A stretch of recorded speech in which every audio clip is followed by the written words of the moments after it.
3 hours. For 3 hours he touched her as if she were made of glass and fire simultaneously, as if one wrong move might shatter her or burn him alive. 3 hours of whispered confessions in the darkness of his bedroom overlooking the city. 3 hours of discovering that innocence and passion weren't opposites, but the same thing wearing different faces. And when she finally fell asleep in his arms, her dark hair spread across his chest like silk, Alessandro Romano realized with devastating clarity that he hadn't just taken her virginity. She had taken something far more dangerous from him. His carefully constructed walls. His belief that love was a luxury he couldn't afford. His certainty that he would always be alone. If you want to discover how a mortifying question at a charity gala transformed a virgin literature professor and a cynical tech billionaire into something neither of them saw coming, subscribe to the channel now.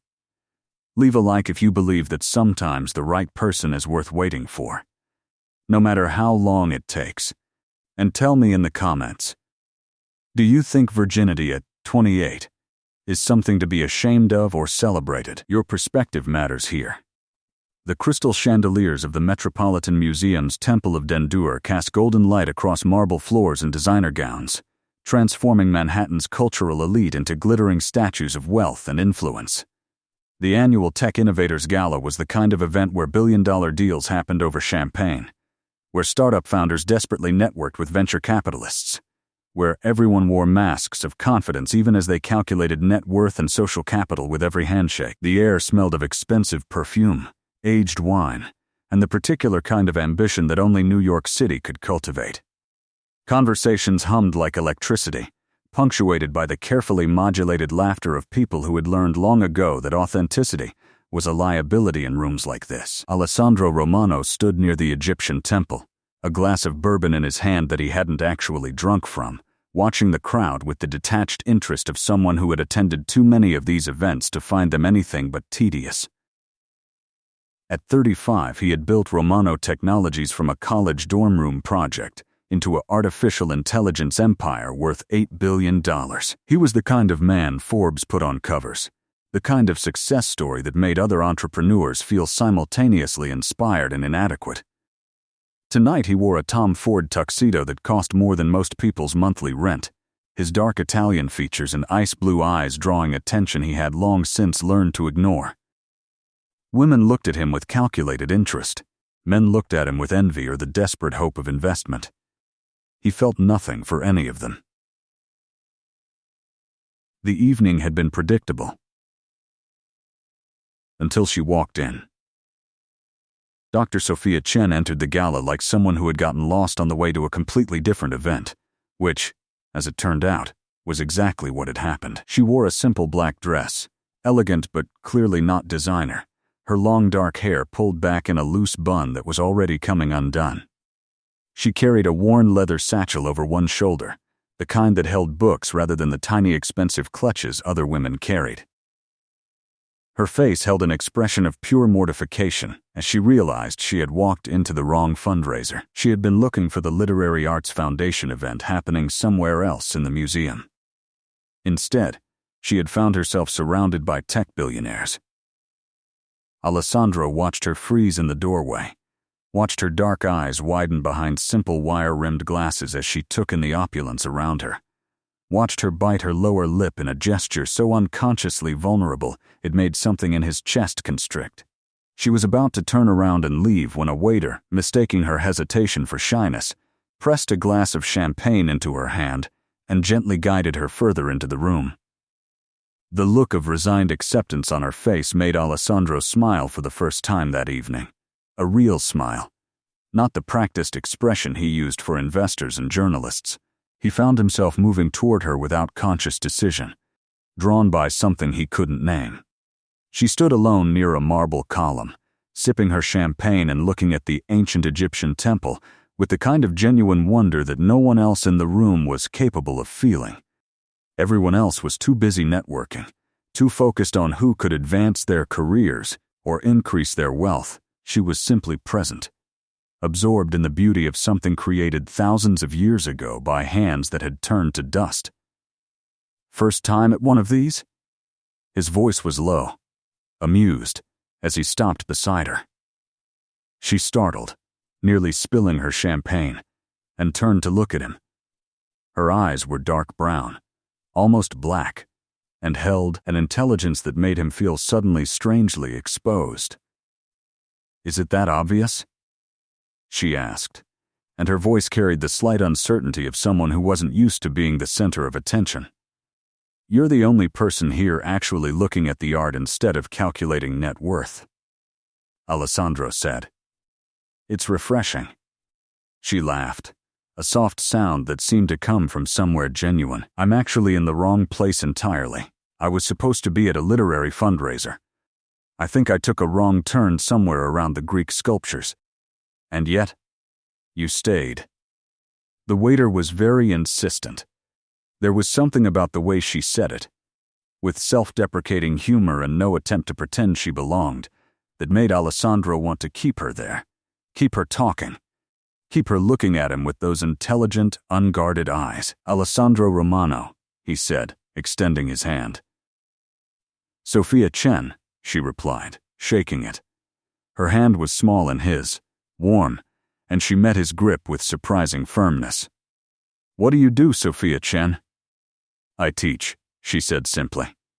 "Comparative literature at Columbia. Victorian novels, mostly. Lots of repressed emotion and social commentary disguised as romance. And what brings a literature professor to a tech gala she wasn't planning to attend?" She smiled, a small, genuine expression that transformed her face from pretty to something that made his breath catch. Apparently fate has a sense of humor. Or very poor directional signage. They talked. Alessandro couldn't remember the last time he had actually talked to someone at one of these events, about something other than market disruption or artificial intelligence applications. Sophia spoke about books the way he imagined other people spoke about religion, with passion and reverence and a joy that was utterly unself-conscious. She told him about teaching undergraduates who thought Jane Austen was boring, until they understood the revolutionary nature of a woman writing about women's interior lives. She talked about the poetry of George Eliot, the social consciousness of Charles Dickens, the way literature could make you feel less alone in the world. Alessandro found himself telling her things he never told anyone, about growing up in a working-class Italian neighborhood in Brooklyn, about a mother who cleaned houses so he could go to college, about building his company not for wealth, but because he wanted to prove something to a father who had died before seeing what his son became. About the loneliness of success, the way reaching the top of the mountain meant standing there alone while everyone else was still climbing. Sophia listened without the calculating expression he was used to, without trying to network or angle for investment. She just listened, her dark eyes reflecting something that looked almost like understanding. "You're lonely," she said after a moment.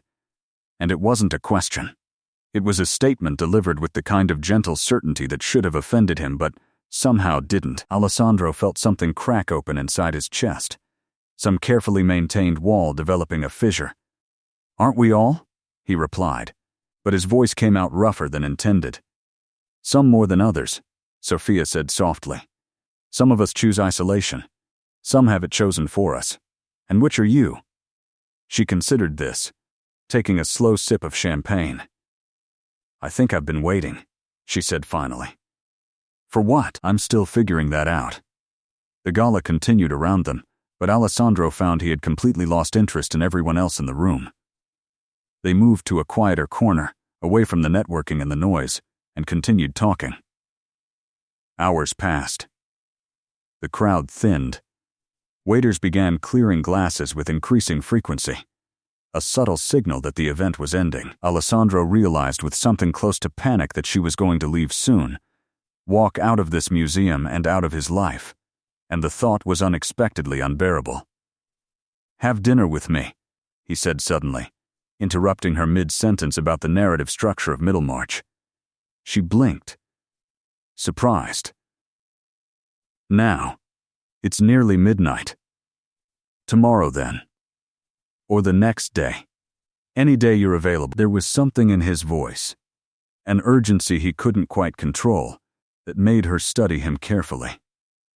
Why? She asked. And it was a genuine question, not coy, not playing games. Because I haven't had a real conversation in years, Alessandro said honestly. Because you're the first person I've met in a decade who doesn't want something from me. Because I don't want this to end. Sophia was quiet for a long moment, her eyes searching his face as if looking for something. Whatever she found there must have satisfied her, because she nodded slowly. Friday, she said. I have office hours until 6, but Friday after that. I'll pick you up at 7. You don't know where I live. He pulled out his phone, handed it to her. Put your address in. And your number. She did, her fingers moving quickly across the screen. When she handed it back, their fingers touched, and Alessandro felt that same electric jolt he'd felt when they shook hands. A current that ran from point of contact straight to somewhere behind his ribs. They left the museum together, stepping out into the cool October night. Manhattan spread before them in a carpet of lights, the city that never slept living up to its reputation even at this late hour. Alessandro hailed her a taxi because she protested when he offered his car service, saying she lived in a tiny apartment in Morningside Heights and didn't need a chauffeur. Friday, he said again as she got into the cab, and she smiled at him through the window, a smile that carried promise and uncertainty in equal measure. Friday, she agreed. Alessandro watched the taxi disappear into the river of red taillights and felt something he hadn't felt in years. Anticipation. Hope. The dangerous, fragile sensation that maybe, possibly, he wasn't going to be alone forever. Friday couldn't come fast enough. The days between the gala and Friday moved with agonizing slowness. Alessandro found himself distracted in meetings, checking his phone for messages from a woman he barely knew, thinking about the way she had looked at the Egyptian temple with such genuine wonder, the way she had listened to him as if what he said actually mattered beyond its financial implications. He texted her once. Just once on Wednesday afternoon, a simple message. Still on for Friday? Her response came 20 minutes later. Unless you've remembered you're a billionaire and I'm a broke professor with student loans and reconsidered the wisdom of this dinner. He smiled at his phone like a teenager. The economic disparity makes it more interesting. Besides, I like broke professors. They're less likely to want me for my money. Bold of you to assume I don't have a secret billionaire fetish. Do you? There was a longer pause this time. I'll let you know after Friday. Alessandro laughed out loud in his office, startling his assistant who was bringing him contracts to sign. That evening he did something he hadn't done in years. He stood in his walk-in closet, which held hundreds of suits worth more than most cars, and worried about what to wear. Everything felt too formal, too much like armor, too much like the persona he wore for board meetings and investor presentations. He wanted to be someone different for her, someone real. Finally, he settled on dark jeans, a simple white button-down, and a navy blazer. Casual but still put together, the kind of outfit that said he cared without trying too hard. He looked at himself in the mirror and barely recognized the man looking back. When had he last felt nervous about a date? When had he last cared enough to be nervous?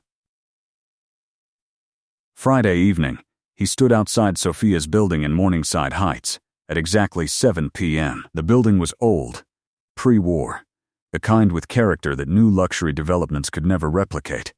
He could see laundry hanging on a fire escape, could hear the sound of a trumpet being practiced somewhere above, could smell someone cooking garlic and onions. It was so far removed from his sterile, minimalist penthouse that it felt like a different world entirely. She came down rather than having him come up, appearing in the doorway wearing a simple green dress that brought out the warmth in her dark eyes. Her hair was down tonight, falling past her shoulders in soft waves, and she wore the same wire-rimmed glasses.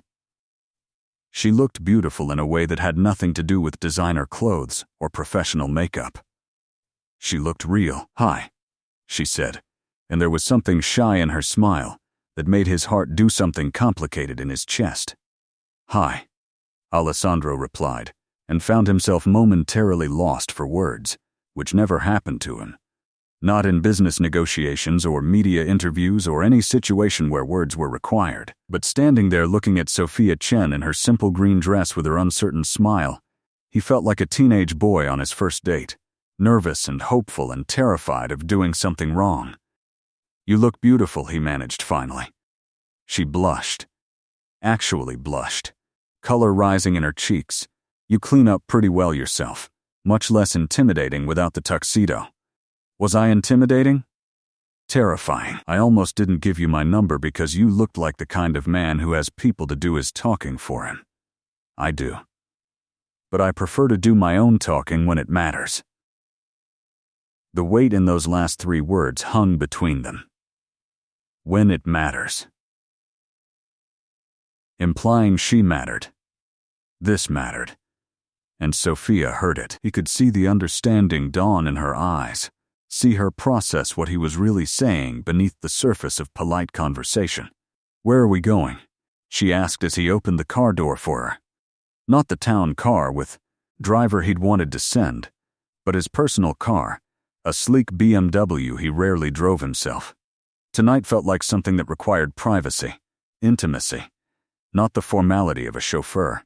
There's a small Italian restaurant in the West Village, family-owned, been there 40 years. No one will bother us there. Hiding from paparazzi? Hiding from everyone who wants something from me. Which is everyone except you. They drove through Manhattan as evening settled into night, the city transforming into its nocturnal self, all neon and shadow, and possibility. Sophia was quiet beside him, watching the city flow past the window, and Alessandro found the silence comfortable rather than awkward. She didn't feel the need to fill every moment with chatter, didn't perform conversation the way so many people did on dates. She was simply present. The restaurant Lucia's was tucked on a quiet street in the West Village, easy to miss if you didn't know it was there. Red-checked tablecloths, wine bottles lining the walls, the smell of garlic and basil and slow-simmered tomato sauce. The kind of place that hadn't changed its decor in decades because it didn't need to. The food spoke for itself. Alessandro, the owner, an elderly Italian woman with silver hair and warm eyes, swept out from the kitchen and embraced him like family. Too long since you come see Lucia. I think maybe you forget about us now that you're fancy billionaire." "Never, Lucia. I could never forget your carbonara." Lucia turned her attention to Sophia, and her eyes lit up with the particular kind of knowing that Italian grandmothers possess. "And who is this beautiful girl? Finally you bring someone. I was thinking maybe you marry your computer." "Lucia. This is Sophia. Sophia, Lucia makes the best Italian food in New York." "In the world," Lucia corrected, taking Sophia's hands in hers. Welcome. Any girl who catches Alessandro's eye must be special. Come. Sit, I bring you something good." She led them to a corner table, private but not isolated, with a candle flickering in a wine bottle and a view of the small kitchen where Lucia's husband was working over steaming pots. The restaurant was half full, locals and regulars who paid them no attention. Here, Alessandro wasn't a billionaire tech mogul. He was just another customer, and the anonymity was precious. "You come here often?" Sophia asked once they were settled. "I grew up 3 blocks from here. Lucia used to feed me when my mother was working double shifts. This place, it's the only thing that feels real anymore." She understood. He could see it in her eyes, that comprehension that most people never achieved. Understanding that success created its own kind of isolation, that reaching the top meant losing touch with the ground. "Tell me about your work," Alessandro said, genuinely wanting to know. "What are you teaching this semester?" Sophia's face lit up the way it had at the gala when she talked about literature. Victorian novels, as I mentioned. "But I'm also teaching a seminar on women writers who published under male pseudonyms. George Eliot, the Bront sisters initially. Louisa May Alcott's thriller novels, women who had to hide their gender to be taken seriously. Does that still happen? Women hiding who they are to be heard? All the time. Just in different ways now. We're better at making it invisible."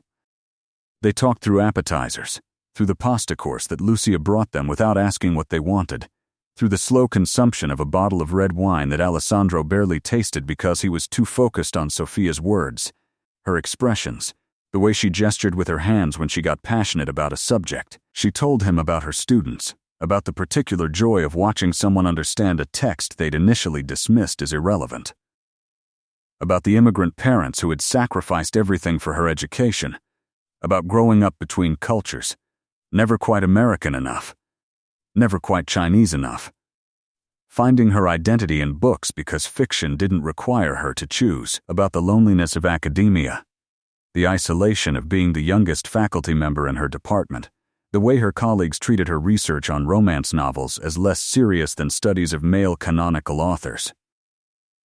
"Romance novels," Alessandro repeated. "You study romance novels? Don't say it like that."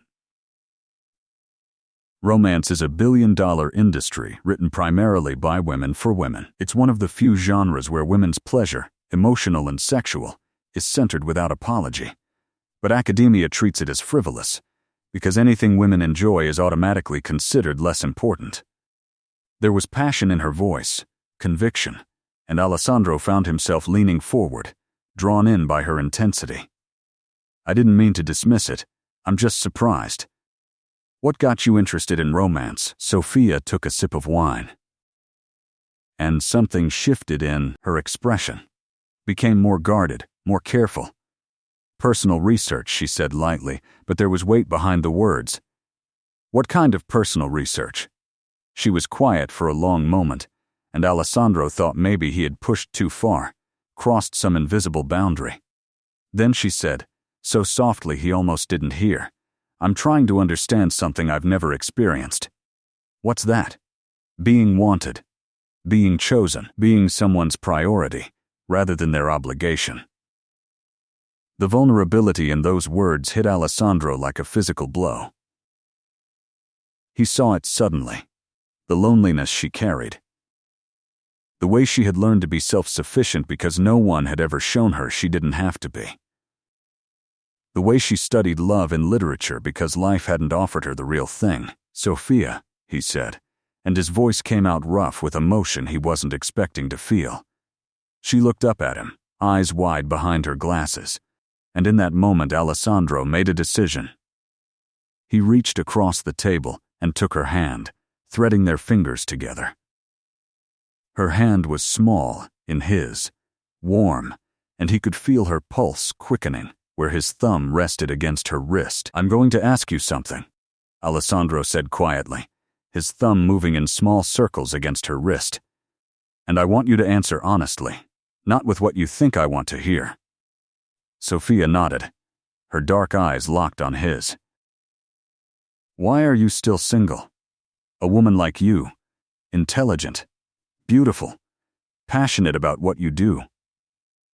Why hasn't someone claimed you already?" She pulled her hand back, not aggressively, but with the automatic defensiveness of someone who had heard this question before and found it painful.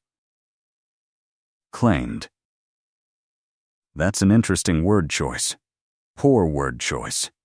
I apologize. But the question stands. Sophia looked down at her wine glass, tracing the rim with one finger. "I've been asked this before, usually by well-meaning relatives who can't understand why I'm not married with children by now. The answer is complicated. I have time." She looked up at him and there was something almost defiant in her gaze now. "I have high standards. I won't settle for someone who sees me as an obligation or a convenience.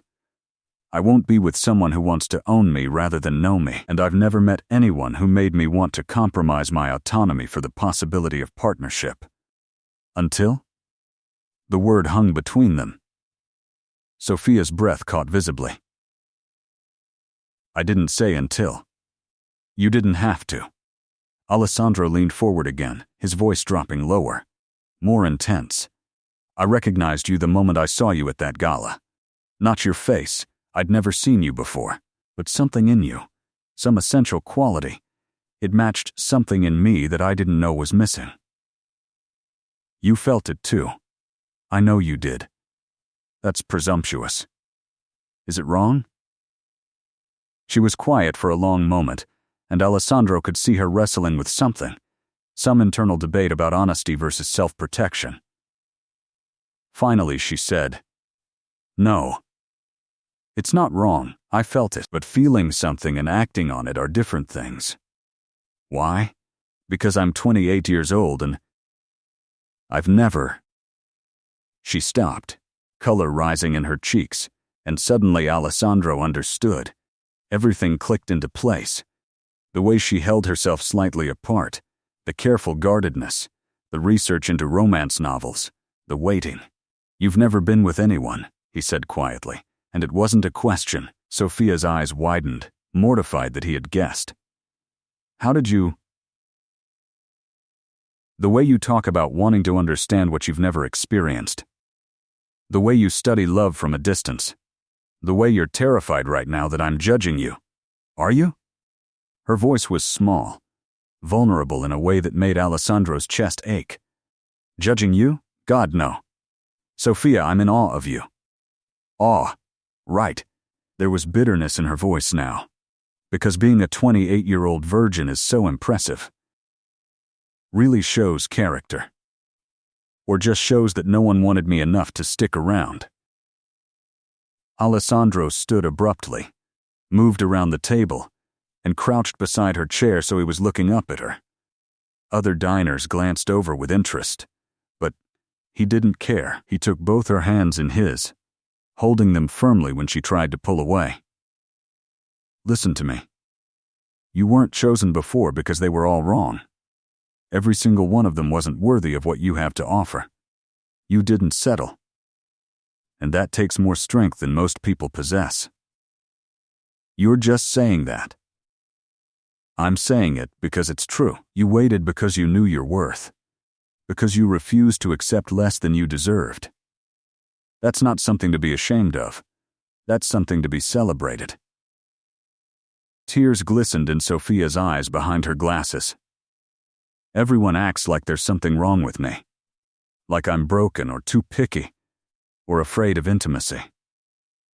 My friends have stopped inviting me to couples things, because I'm always alone. My mother has given up asking when I'll give her grandchildren.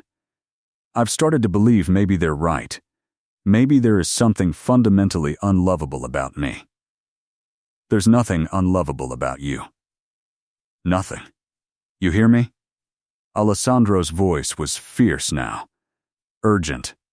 "You're brilliant and passionate and real in a way no one else I've ever met has been. You make me want to be honest when I've spent years hiding behind carefully constructed personas.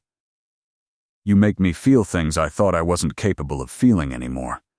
So don't tell me you're unlovable when I'm sitting here falling for you after knowing you for less than a week." The silence that followed was profound. Sophia stared at him, lips parted in shock, tears now sliding down her cheeks. "You don't mean that," she whispered. "You don't even know me." "I know enough. I know that you're kind and intelligent, and you see people rather than what they can do for you. I know that you make me laugh, really laugh, for the first time in years. I know that every moment since I met you, I've been counting down until I could see you again, and I know that I want to be the person who shows you that waiting was worth it. Alessandro, I'm not asking for anything tonight. I'm just asking you to trust me. To give this, us, whatever this is, a chance to become something. Can you do that?"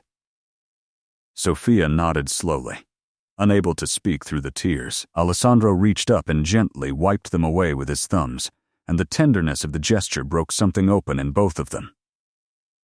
When Lucia came over to check on them, she took one look at the scene, at Alessandro crouched beside Sophia's chair holding her face in his hands, and simply smiled knowingly.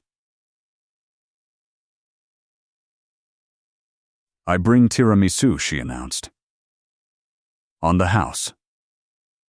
For young love, they finished dinner in a different kind of quiet than before. Something had shifted, deepened, become more real.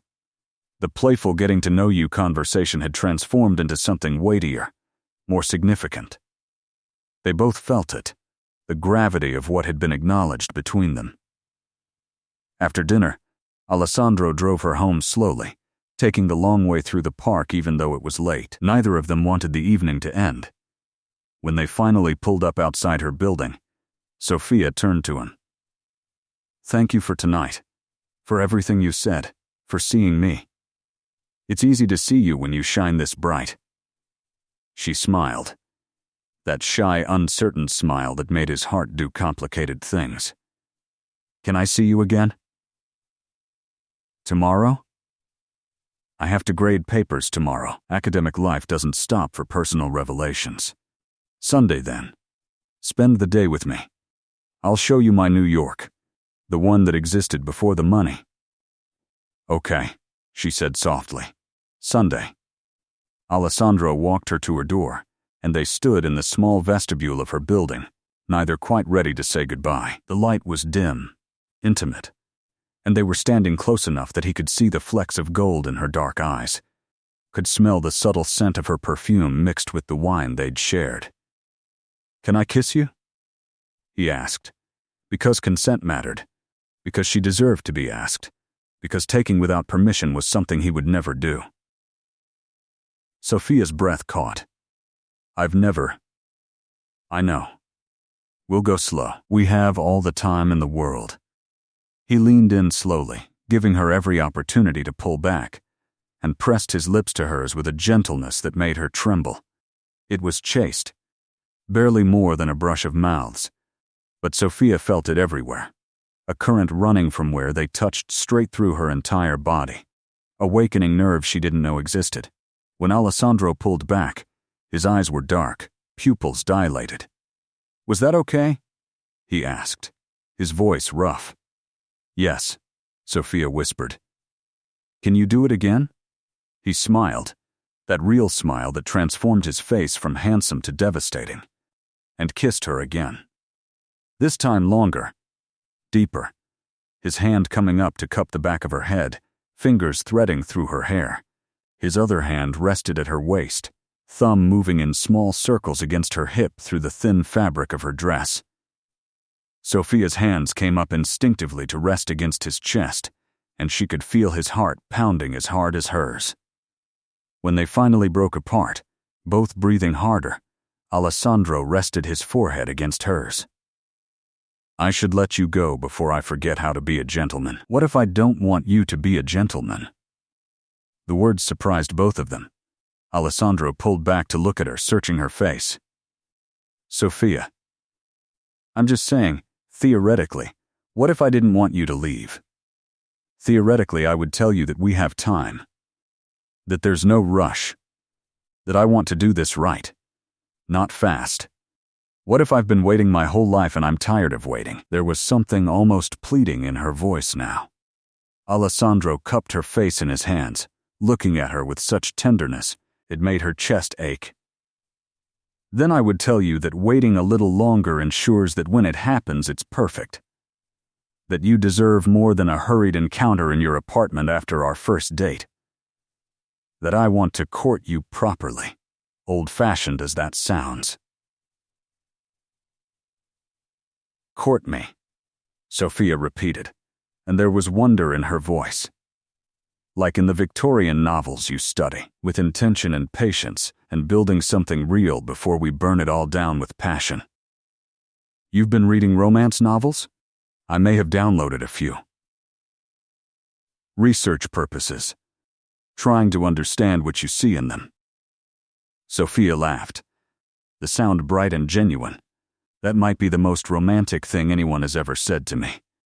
Then I need to step up my game. Sunday, I'll court you properly." He kissed her once more, soft and sweet, then forced himself to step back before his resolve crumbled entirely. "Text me when you're inside safely. I'm going up one flight of stairs. Text me anyway." She did, standing inside her tiny studio apartment that suddenly felt even smaller and emptier than usual. Made it, all my extremities intact. No serial killers in the hallway. His response came immediately, glad to hear it. Sleep well, beautiful professor. Dream of me. Presumptuous. Accurate. She fell asleep smiling, her lips still tingling from his kisses, her heart full of possibility for the first time in her adult life. Sunday came wrapped in October sunshine, the kind of perfect autumn day that made New York feel like the center of the universe. Alessandro picked her up at 10 in the morning, wearing jeans and a leather jacket that made him look younger, more approachable, less like a billionaire tech mogul and more like the Brooklyn kid he had been before the money changed everything. "Where are we going?" Sophia asked as they walked, because he had insisted they walk. No car service, no driver, just two people exploring the city on foot. "I told you, my New York. The real one." He took her to the Brooklyn neighborhood where he grew up, showed her the building where his family had lived in a cramped 2-bedroom apartment, 6 people sharing one bathroom and dreams too big for the space they occupied.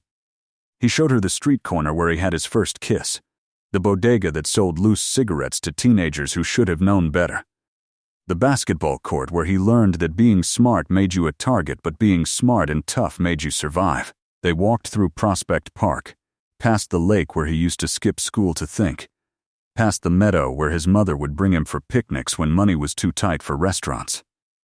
He told her stories, little pieces of his history that he had never shared with anyone. About the father who drank too much and died too young. About the brother who went to prison. About the sister who had 3 kids by 22 and worked 2 jobs to feed them. About feeling guilty for succeeding when everyone else in his family struggled. Survivor's guilt, Sophia said as they sat on a bench overlooking the lake. You feel guilty for escaping when they're still trapped. Exactly. I send money, lots of it. I bought my mother a house in Queens, set up college funds for my nieces and nephew. But money doesn't erase the distance. They look at me now and see someone different, someone who doesn't belong to their world anymore. Do you belong to the billionaire world? Alessandro laughed bitterly. No, I'm not old money enough for them. Still too rough around the edges. I don't have the right pedigree, didn't go to the right schools. I built my company on merit and luck and working 100-hour weeks, not on family connections and trust funds. So you exist between worlds, belonging to neither. Like you, he said, turning to look at her. Caught between cultures, never quite fitting in anywhere. We're a pair, aren't we? 2 people who don't belong anywhere except maybe with each other. The words hung in the autumn air, weighted with meaning. Alessandro reached over and took her hand, threading their fingers together. They sat like that for a long time, watching ducks glide across the lake, listening to the distant sounds of the city, existing in a bubble of unexpected peace.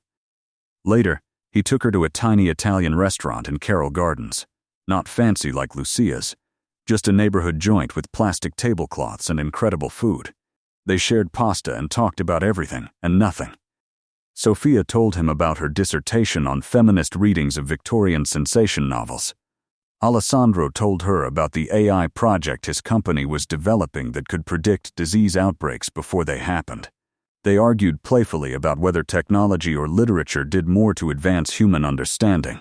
The afternoon dissolved into evening, and neither of them noticed until the streetlights began flickering on, casting pools of golden light across the cracked Brooklyn streets. They walked some more, aimless now, just enjoying each other's company. Alessandro bought her hot chocolate from a street vendor, and they sat on the Brooklyn Heights promenade, watching Manhattan light up across the river. A glittering monument to ambition and dreams. Tell me something you've never told anyone, Sophia said suddenly, holding her hot chocolate in both hands, letting the warmth seep into her fingers. A secret. Alessandro was quiet for a long moment, considering. Then he said, I'm terrified all the time. Every decision I make affects thousands of employees, investors, people whose livelihoods depend on me being right. I wake up at 3 a.m. convinced I'm going to fail, that I'm going to lose everything, that I'm an imposter who got lucky and eventually everyone will realize I don't actually know what I'm doing. Sophia turned to look at him, surprised by the raw honesty. You're serious. Completely. Success doesn't eliminate fear. It just raises the stakes. Does anyone know you feel this way? You. Now.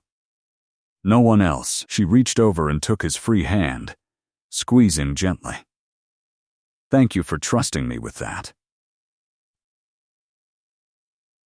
Your turn. Tell me something you've never told anyone. Sophia bit her lip. That unconscious gesture he was learning meant she was wrestling with vulnerability. I'm afraid I'm going to die alone, that I'm going to wake up at 60 still living in that tiny apartment, still grading papers, having never experienced the kind of love I spend my life analyzing in books. That I set my standards so high as a defense mechanism because I'm actually terrified that even if I lowered them, no one would want me anyway. Sophia. Alessandro set down his hot chocolate and turned to face her fully, taking both her hands in his. Look at me. She did, and he could see tears threatening behind her glasses. You're not going to die alone. You're not going to spend your life analyzing love from a distance.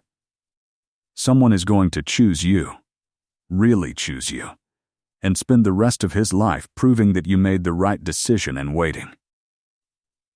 You keep saying someone like you're not talking about yourself. What if I am talking about myself? What if I'm saying that I want to be that person? Sophia's breath caught. We've known each other less than a week. So? Time is just a construct.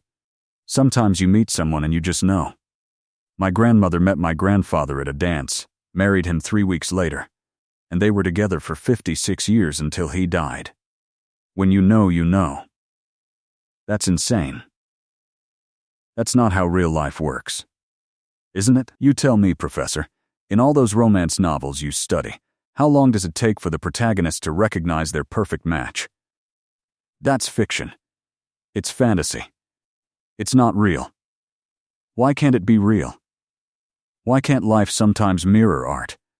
Why can't two lonely people find each other and decide that waiting any longer would be a waste of the time they could be spending together? Sophia was crying now, silent tears sliding down her cheeks. Because I'm scared. Because what if you're wrong? What if you think you want this now, but then you realize I'm not worth the effort? What if I give you everything, and you leave anyway? Alessandro wiped her tears away with his thumbs, then leaned in and kissed her forehead, her cheeks, the tip of her nose, anywhere but her mouth, gentle reverent kisses that felt like promises. I can't guarantee I'll never hurt you. I'm human. I'll make mistakes. But I can promise that I'll never leave without fighting for us first. I can promise that I see you, really see you, and I'm choosing you consciously, deliberately, with full knowledge of what I'm asking for, and what I'm offering in return. What are you offering? Everything. All of me. The scared parts. The lonely parts. The parts that don't fit anywhere. I'm offering you a life where you never have to pretend, or hide, or be anything other than exactly who you are. I'm offering you partnership, respect, passion, and commitment. I'm offering you someone who will read Victorian novels just to understand what you love about them. Someone who will hold you at 3 a.m. when the fear gets too loud. Someone who will choose you every single day for the rest of our lives. That's a lot to offer after less than a week. So tell me I'm crazy. Tell me I'm moving too fast. Tell me to slow down. Sophia looked at him for a long moment, her dark eyes searching his face in the glow of the streetlights. Then she said, so softly he almost didn't hear, what if I don't want you to slow down? What if I want to be crazy too? Alessandro's heart stopped, then started again at double speed. Are you saying what I think you're saying? I'm saying that I've spent 28 years being careful and rational and protecting myself. And where has it gotten me? Alone in a studio apartment studying other people's love stories. Maybe it's time to write my own. Sophia. Take me home. Not my home. Yours. Are you sure? We don't have to rush this. She laughed, a little wildly. I've been waiting my entire adult life. That's not rushing. That's finally having the courage to take what I want. Alessandro stood, pulling her up with him, and kissed her properly this time. Not gentle, not chaste, but with all the pent-up desire and emotion he'd been holding back. Sophia melted into him, her body fitting against his as if designed for exactly this purpose, her hands sliding up to tangle in his hair.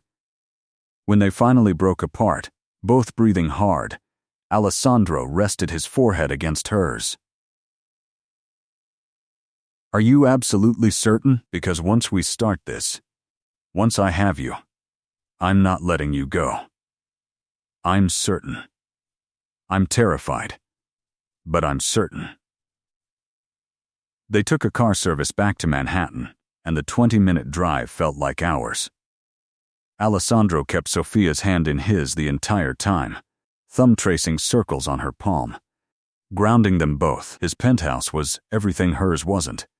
Huge, minimalist, floor-to-ceiling windows overlooking the city, expensive art on the walls, furniture that cost more than her annual salary. But Sophia barely noticed the luxury. She only noticed him, the way he looked at her as if she were something precious and rare, the way his hands shook slightly when he helped her out of her coat. Do you want something to drink? Wine? He asked, and there was nervousness in his voice that somehow made her feel less scared. He was nervous too.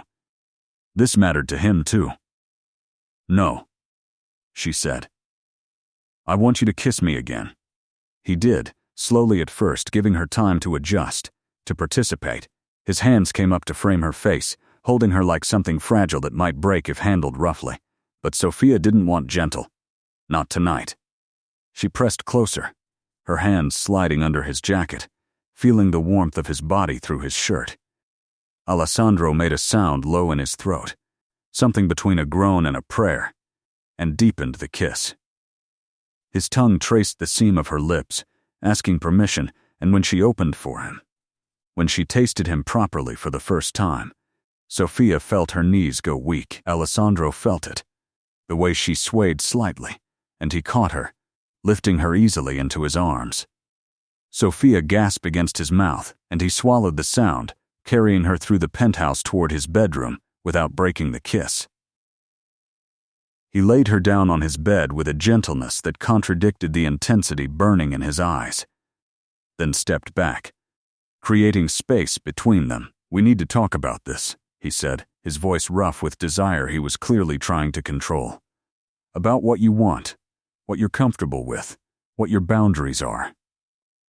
Sophia sat up, her hair mussed from his hands, lips swollen from kissing.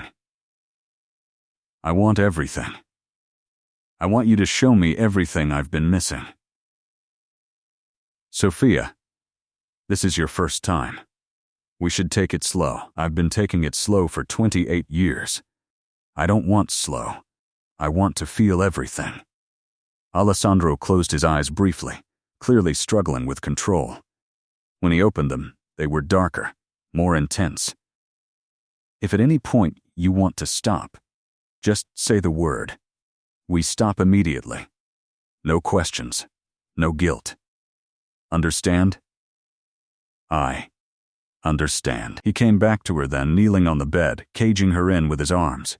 I'm going to undress you now. Tell me if anything makes you uncomfortable. His hands went to the zipper at the back of her dress, sliding it down slowly, giving her time to object. When she didn't, when she just looked at him with trust and desire mixing in equal measure in her eyes, he eased the dress off her shoulders, revealing smooth skin and simple cotton underwear. You're beautiful, he said, and there was such sincerity in his voice that Sophia felt tears prick her eyes again. You don't have to say that. I'm not saying it because I have to. I'm saying it because it's true. He kissed her again, slower this time, learning her mouth, her responses, what made her gasp, and what made her moan. His hands moved over her body with deliberate care, mapping the curve of her waist, the softness of her stomach, the line of her hip. Every touch was a question. Every response she gave an answer.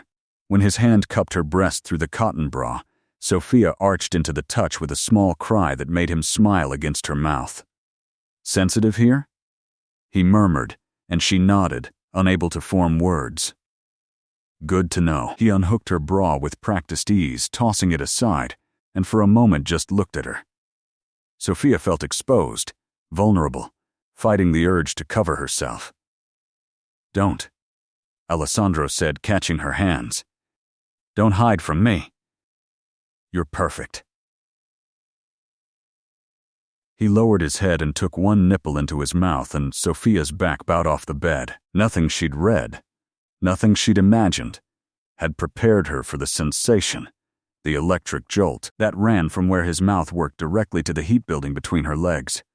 "Alessandro," she gasped, and he hummed against her skin, the vibration adding another layer of sensation. He paid the same attention to her other breast, his hand replacing his mouth on the first, and Sophia felt like she was coming apart at the seams. Her hands tangled in his hair, holding him to her, and she couldn't stop the small sounds escaping her throat. When Alessandro finally lifted his head, his eyes were nearly black with desire. "We're still going to take this slow," he said, even as his hand trailed down her stomach. "I'm going to make sure your first time is perfect." "It already is," Sophia whispered, and meant it. Being seen, being touched, being wanted with this intensity, it was more than she'd ever imagined. Alessandro's hand slipped beneath the waistband of her underwear, and Sophia tensed instinctively. "Relax," he murmured against her neck, pressing kisses along her jaw. "I've got you. Just feel." His fingers found her heat, and both of them groaned at the contact. "God, you're so wet," Alessandro breathed, and Sophia would have been embarrassed except for the raw need in his voice, the way his whole body was taut with restraint. He stroked her gently, learning her rhythm, finding the bundle of nerves that made her cry out and arch into his hand. "That's it," he encouraged. "Let me hear you.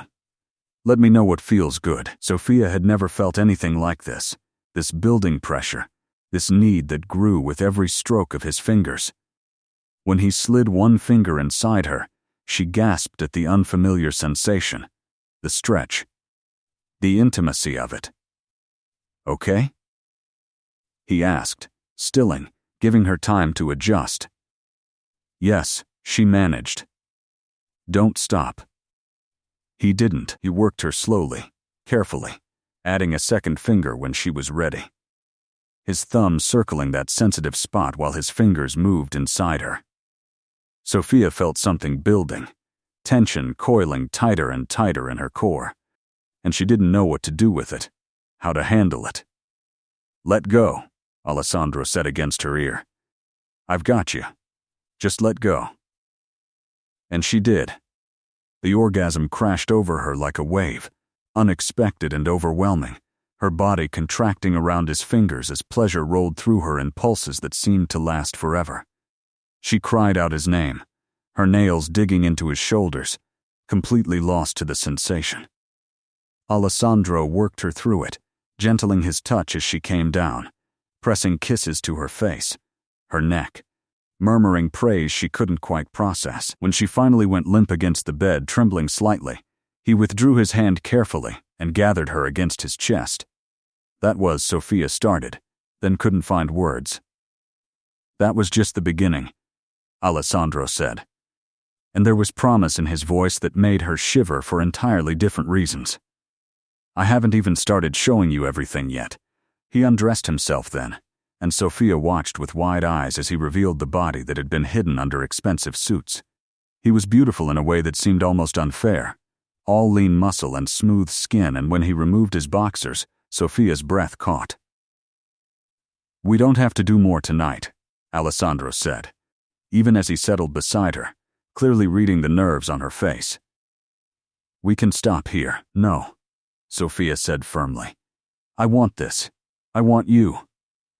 I'm just nervous. I know. That's normal." He kissed her softly. "I'm going to make this as good for you as I possibly can. I promise." He took his time preparing her, using his fingers again until she was trembling and begging for more, until the nervousness had dissolved back into need. Only then did he settle between her legs, supporting his weight on his forearms, his forehead pressed to hers.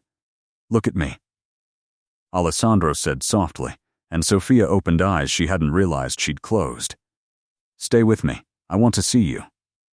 He entered her slowly, so slowly, watching her face for any sign of pain. There was discomfort, a burning stretch that made Sophia tense, but Alessandro stopped immediately, giving her body time to adjust, pressing kisses to her face and whispering reassurances. "Breathe," he murmured. "Just breathe through it. It'll get better, I promise." Sophia did, focusing on his eyes, the incredible blue of them, the tenderness mixed with desire. When the discomfort eased, she nodded slightly, and he moved deeper, inch by careful inch, until he was fully seated inside her. They stayed like that for a moment, foreheads pressed together, breathing in sync, and Sophia felt it. The profound intimacy of being completely connected to another person, of letting someone inside not just her body but her heart. "Okay?" Alessandro asked through gritted teeth, clearly struggling with his own control. "Yes," she whispered. "You can move."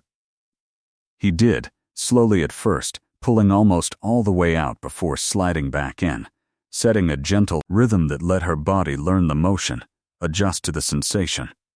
And it did get better, just as he promised. The discomfort faded, replaced by pleasure that built with each stroke, each movement of their bodies together. Sophia's hands moved over his back, feeling the flex of muscle, the dampness of sweat, the reality of him. She wrapped her legs around his waist instinctively, and the angle changed, made him go deeper, hit something inside her that made her gasp. "There?" Alessandro asked, and when she nodded frantically, he adjusted, making sure to hit that spot with every thrust. The pleasure built faster now, higher, and Sophia felt herself climbing towards something even bigger than the first orgasm he'd given her. "Touch yourself," Alessandro said, his voice strained. "I want to feel you come around me." Sophia's hand slipped between their bodies, finding that sensitive bundle of nerves, and the added sensation was almost too much. Her movements were unpracticed, uncertain, but Alessandro guided her, his hand covering hers, showing her the pressure and rhythm. "That's it," he encouraged, his hips moving faster now, control slipping. "Come for me, Sophia. Let me feel it." She did, the orgasm ripping through her with even more intensity than the first, her body clamping down around him, pulling him deeper. Alessandro groaned her name, his rhythm faltering, and then he was coming too, his body shuddering against hers, warmth flooding inside her. They stayed locked together for long moments, both trembling, both gasping for breath. When Alessandro finally pulled out carefully, Sophia winced slightly, and he kissed her forehead with such tenderness it made her chest ache. "Are you okay? Did I hurt you?" "No," she said honestly. "It was perfect. You were perfect." He gathered her against his chest, pulling the blankets over them both, and they lay there in the darkness of his bedroom, the city lights creating patterns on the ceiling. Sophia felt different, fundamentally changed, not because she'd lost her virginity, but because she'd given herself completely to someone who had proven worthy of the gift. "That was 7 times you called my name," Alessandro said after a while, and she could hear the smile in his voice. "What?" "When you came. 7 times you said my name. I counted. That's very scientific of you. I'm just thorough." He kissed the top of her head. "I want to remember every detail." They lay in comfortable silence, but Sophia could feel him still half hard against her hip, and curiosity made her bold. "Is once enough for you?" she asked. Alessandro groaned. "Sophia, you're going to kill me. You just lost your virginity. You need time to recover." "What if I don't want to recover? What if I want to do it again? Then I would tell you that you're probably going to be sore tomorrow regardless. So we should wait. But what if we did it differently, so it doesn't hurt? He pulled back to look at her in the dim light. What exactly are you suggesting? You tell me. You're the experienced one. How many different ways are there? Alessandro laughed, the sound rumbling through his chest. Many. But we don't need to explore them all in one night. But we could explore some of them. You're insatiable.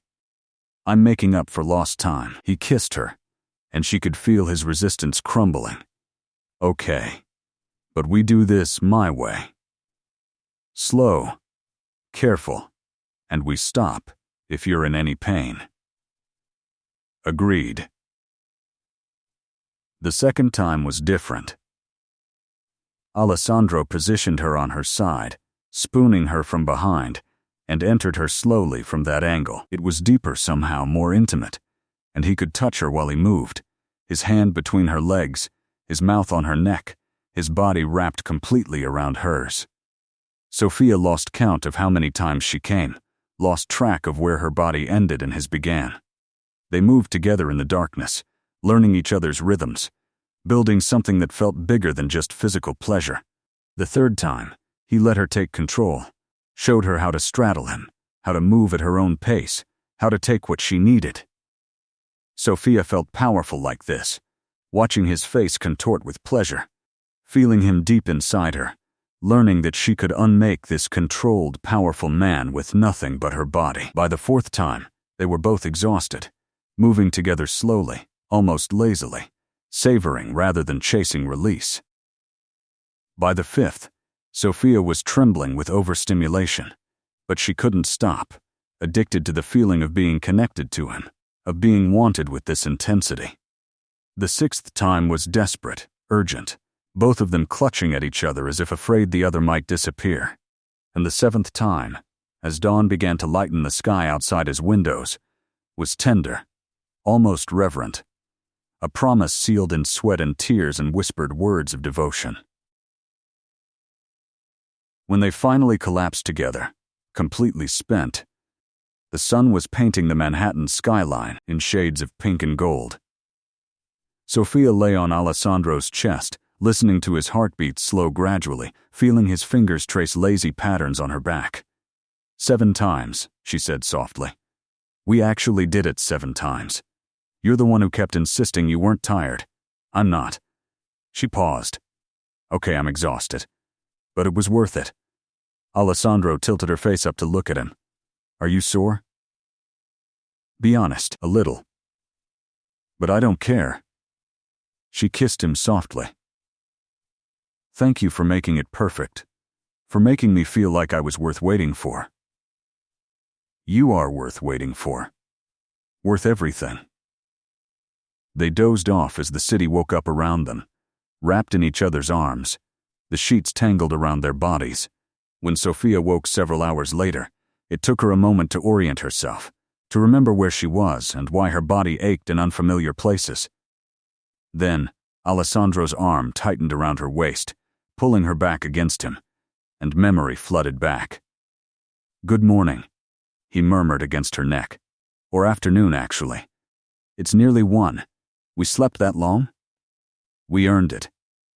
He pressed a kiss to her shoulder. How do you feel? Like I got hit by a truck. A really good truck. Alessandro laughed and carefully turned her to face him. In the daylight, she could see the marks she'd left on his shoulders, the evidence of their night together written on his skin. Any regrets? He asked, and there was vulnerability in the question.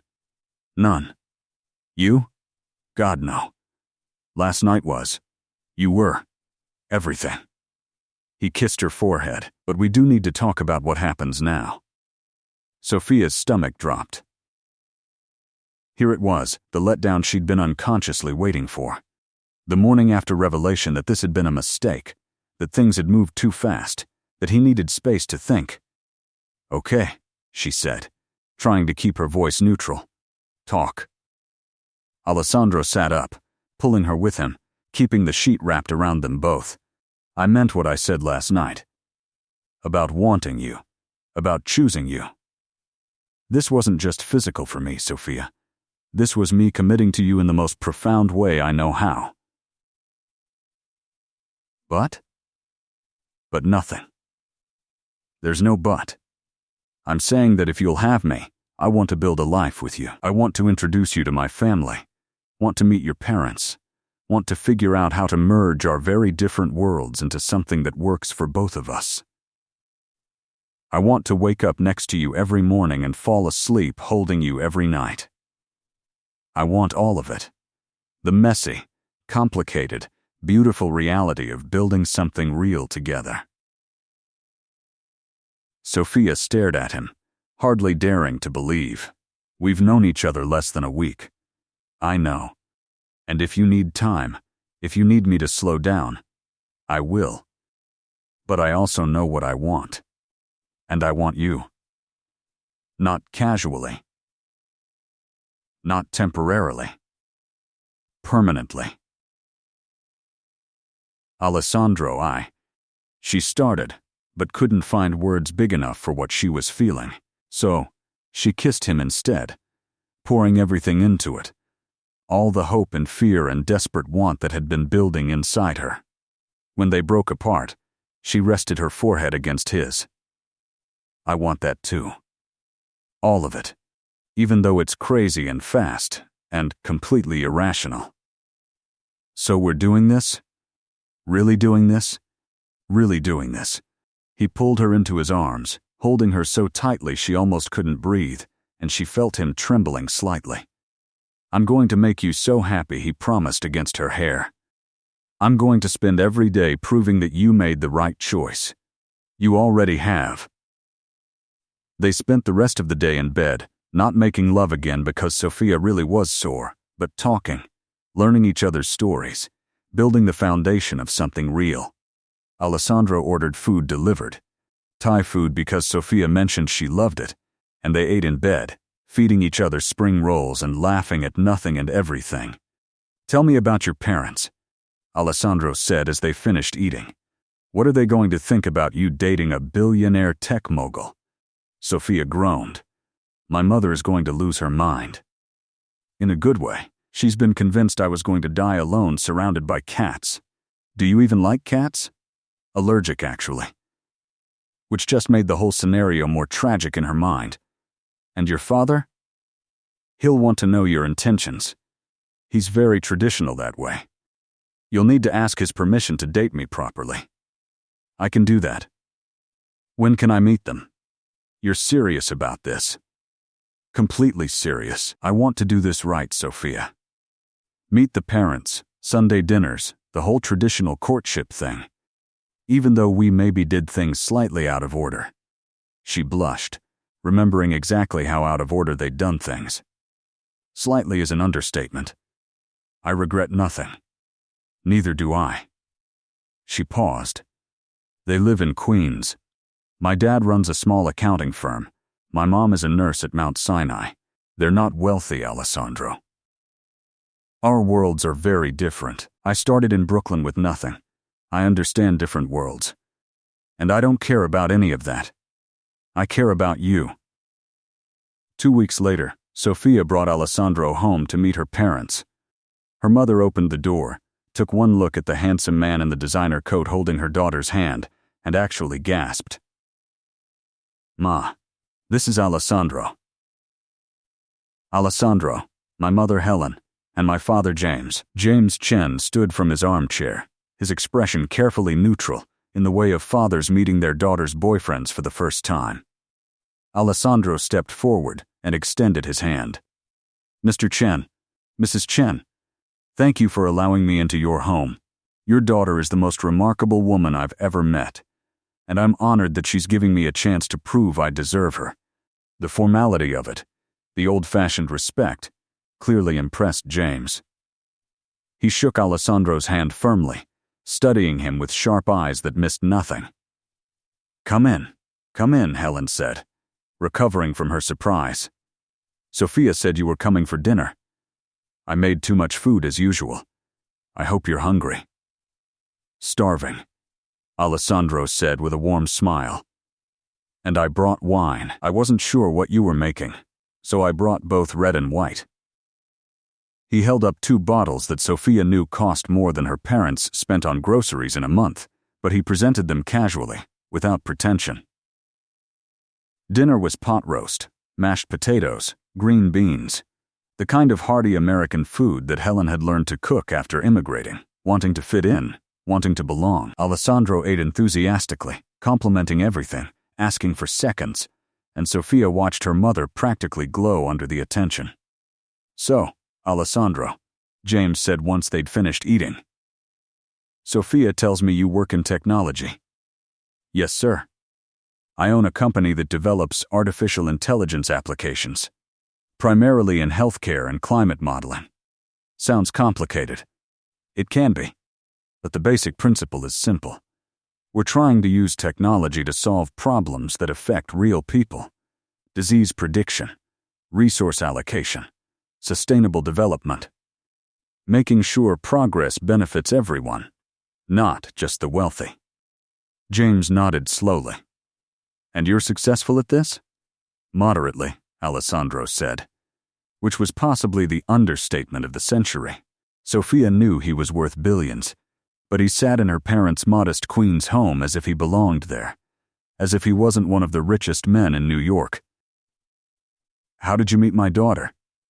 Helen asked, leaning forward with interest. Alessandro smiled, reaching over to take Sophia's hand. "I crashed a gala she wasn't supposed to be at. She got lost looking for a different event and ended up in a room full of tech entrepreneurs. I saw her looking at the art like it actually mattered, and I couldn't not talk to her. Best wrong turn anyone ever made. Love at first sight?" Helen asked hopefully. "Something like that.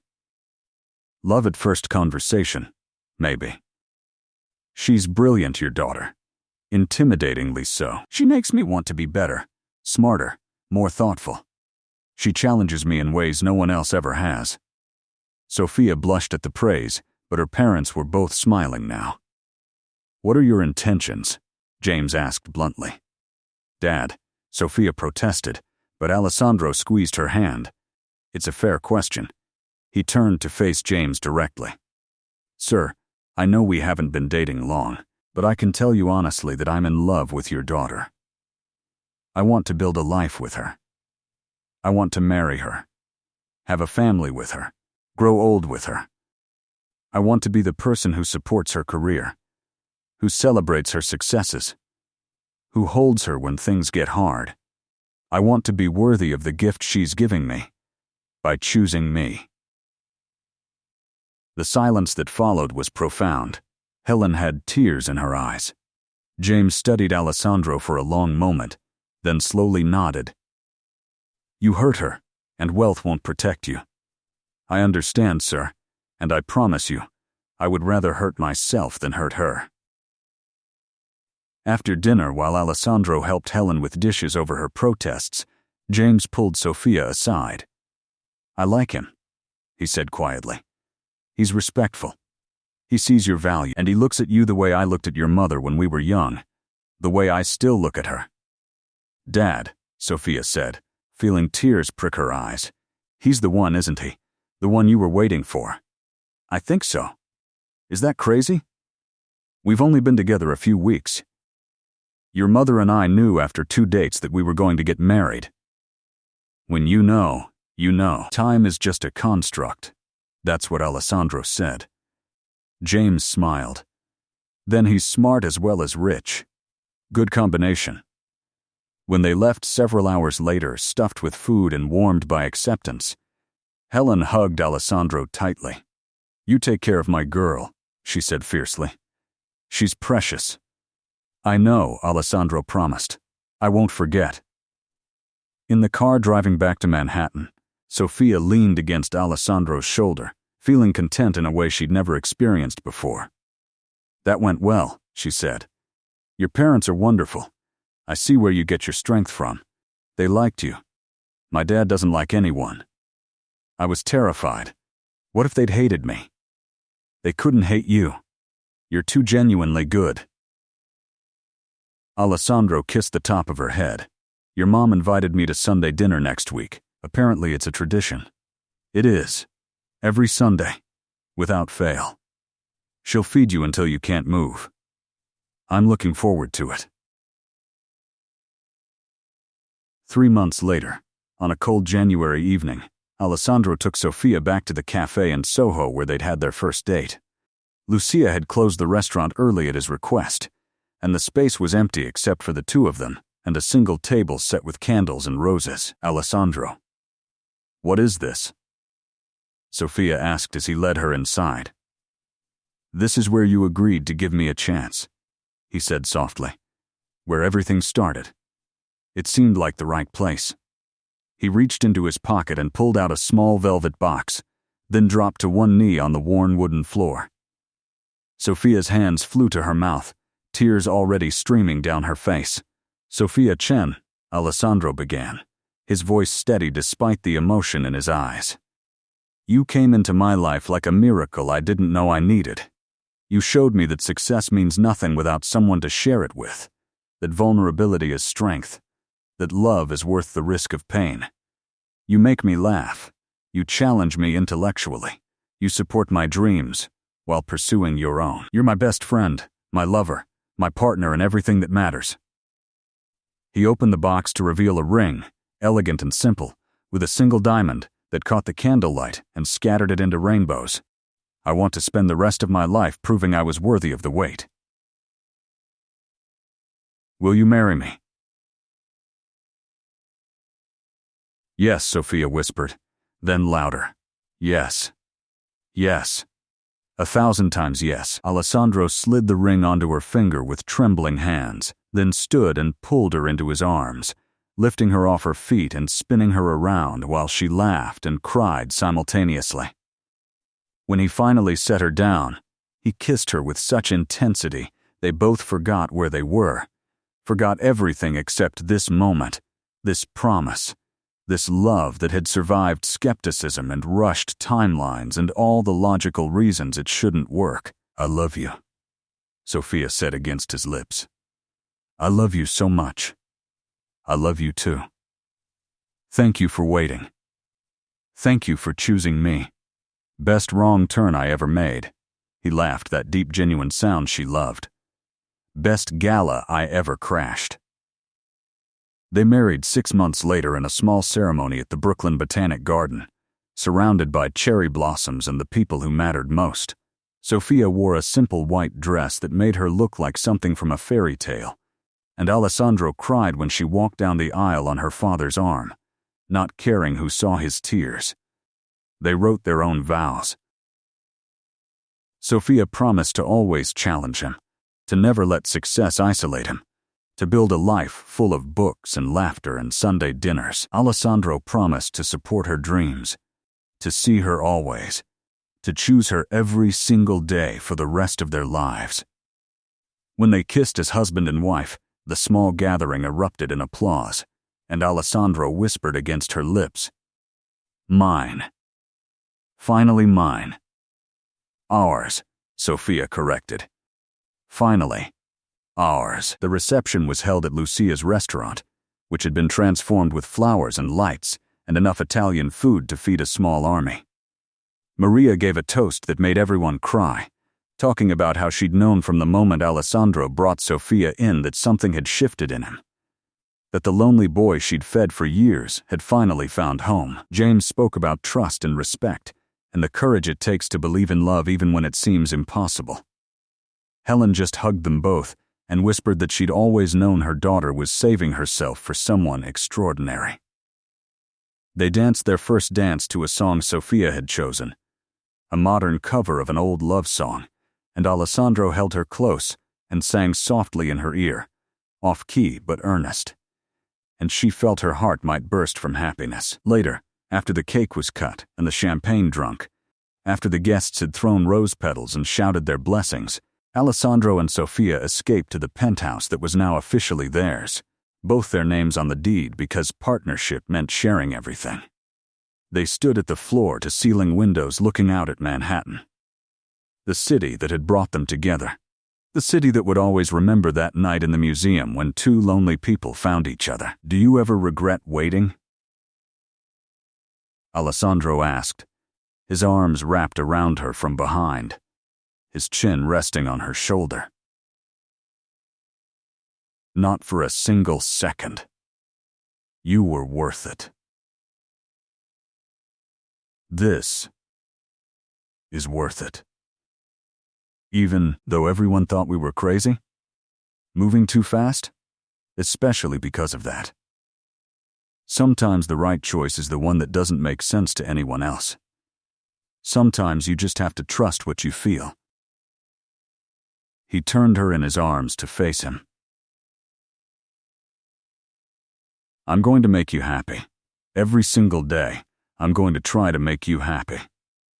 You already do. They made love that night as husband and wife, slowly, reverently, memorizing each other all over again as if they hadn't done this hundreds of times in the months since that first night. But it was different now, weighted with promises and legal bonds and the knowledge that this was forever. When they finally fell asleep tangled together, the sun beginning to rise over the city, Sophia thought about her younger self, the woman who had walked into the wrong gala, who had been so afraid of never being chosen, never being seen. She wished she could tell that woman that the wait would be worth it, that love would find her in the most unexpected place, that she would learn that being seen was the greatest gift anyone could give. And Alessandro, drifting into sleep with his wife in his arms, thought about the man he'd been before, empty despite his success, lonely despite his wealth, convinced that real connection was impossible for someone like him. He was grateful for that night, for wrong turns and chance encounters, for the courage to be vulnerable, for finding the one person in 8 million who made the city feel less lonely. Sometimes love doesn't follow the rules. Sometimes it moves too fast, defies logic, makes no sense to anyone watching from outside. Sometimes you meet someone and just know, with a certainty that bypasses rational thought, that this person is your person.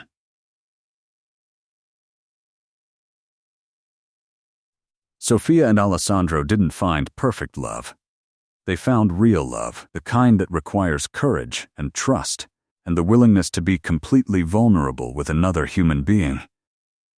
The kind that transforms you, challenges you, makes you better than you could be alone. And maybe that's what all of us are really searching for. Not perfection, but connection. Not someone who completes us, but someone who sees us completely and chooses us anyway. Not a fairy tale, but a real, messy, beautiful partnership built on mutual respect and genuine affection, and the simple, profound act of showing up for each other every single day. If this story reminded you that love is worth waiting for, that the right person is worth the risk, that being seen is worth the vulnerability it requires, subscribe to the channel now. Leave your like if you believe in love that defies logic, and follow your heart. Share in the comments your own story of unexpected love, of waiting for the right person, of taking chances that changed everything. And if this narrative really resonated with you, if it reminded you of your own journey or gave you hope for what's possible, click the super thanks button. Your support helps us continue creating stories that celebrate real love in all its complicated, beautiful forms. Because at the end of the day, we all deserve to be chosen. We all deserve to be seen. And we all deserve a love that makes the waiting worthwhile.